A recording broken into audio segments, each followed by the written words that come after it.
और नेता प्रतिपक्ष गुलाम नबी आज़ाद ने मंगलवार को राज्यसभा में अपने कार्यकाल के आखिरी दिन संबोधन दिया। उन्होंने कहा कि मुझे हिंदुस्तानी मुसलमान होने पर गर्व है। राज्यसभा में बोलते हुए गुलाम नबी आज़ाद काफ़ी भावुक हो गए। इससे पहले प्रधानमंत्री नरेंद्र मोदी भी गुलाम नबी आज़ाद की विदाई भाषण में काफ़ी भावुक हो गए थे। गुलाम नबी आज़ाद ने अपने संबोधन में पूर्व प्रधानमंत्री अटल बिहारी वाजपेयी को याद किया। उन्होंने कहा, मंत्री के रूप में इंदिरा गांधी जी और राजीव जी के साथ काम करने का मौका मिला। सोनिया जी और राहुल जी के समय पार्टी को रिप्रेजेंट करने का मौका भी मिला। हमारी माइनॉरिटी की सरकार थी। अटल जी विपक्ष के नेता थे। उनके कार्यकाल में हाउस चलाना सबसे आसान रहा। कई मसलों का समाधान करना कैसे आसान होता है, ये अटल जी से सीखा था। और क्या कहा उन्होंने, आप इस वीडियो में देखिए। माननीय अटल बिहारी वाजपेयी जी से सीखी। 5 साल 91 से 96 तक मैं पार्लियामेंट्री अफेयर्स मिनिस्टर रहा और भी पोर्टफोलियोज थे मेरे पास। और अटल जी विपक्ष के नेता रहे। हमारे पास बहुमत नहीं था और अलायंस भी नहीं था, माइनॉरिटी गवर्नमेंट थी। और उस माइनॉरिटी गवर्नमेंट में अटल बिहारी जी वाजपेयी जी विपक्ष के नेता हो, यह हाउस चलाना कितना आसान मुश्किल हो सकता।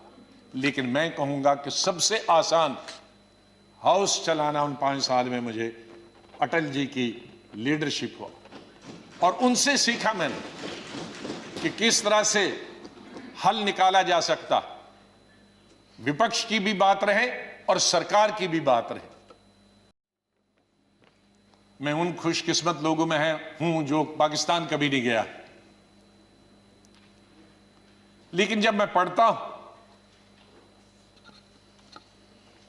कि वहां किस तरह के हालात हैं पाकिस्तान के अंदर, तो मुझे गौरव महसूस होता है, मुझे फख्र महसूस होता है कि हम हिंदुस्तानी मुसलमान हैं। और बल्कि अगर मैं आज कहूंगा विश्व में किसी मुसलमान को अगर गौरव होना चाहिए, वो हिंदुस्तान के मुसलमान को गौरव होना चाहिए। हमने इन पिछले 30-35 सालों से अफगानिस्तान से लेकर इराक से लेकर और कुछ सालों पहले से देखे कि किस तरह से मुस्लिम देश खत्म हो जा रहे हैं एक दूसरे के अंदर और एक दूसरे से लड़ाई करते हुए। वहां हिंदू तो नहीं है, वहां कोई क्रिश्चियन तो नहीं है, वहां दूसरा तो नहीं है जो लड़ाई कर रहा है, आपस में लड़ाई कर रहे हैं। और जो कल्चर है, हमदर्द तो लोग पाकिस्तान के बहुत थे, सुनने में आया है, मैं कभी गया नहीं। लेकिन जो समाज में बुराइयां हैं, दूसरे मुल्क के बारे में नहीं कहना चाहिए, लेकिन हम गौरव से ये कह सकते हैं कि हमारे मुसलमानों में वो बुराइयां खुदा न करे कि कभी भी लाए। तो आज हम गौरव से ये कह सकते हैं। गुलाम नबी आज़ाद ने कहा, सच बताऊं सर, मेरे माता पिता की जब मृत्यु हुई तो मेरे आंख से आंसू निकले, लेकिन मैं चिल्लाया नहीं।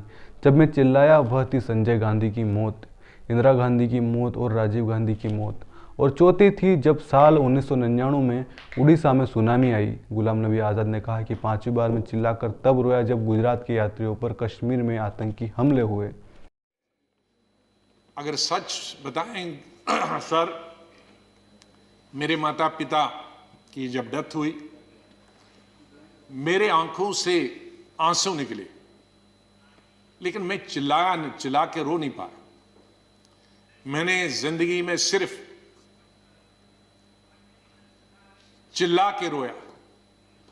और जब रोता है इंसान तो वो कोई चिल्ला के रोने के लिए तो आपको आर्टिफिशियल होने की जरूरत नहीं।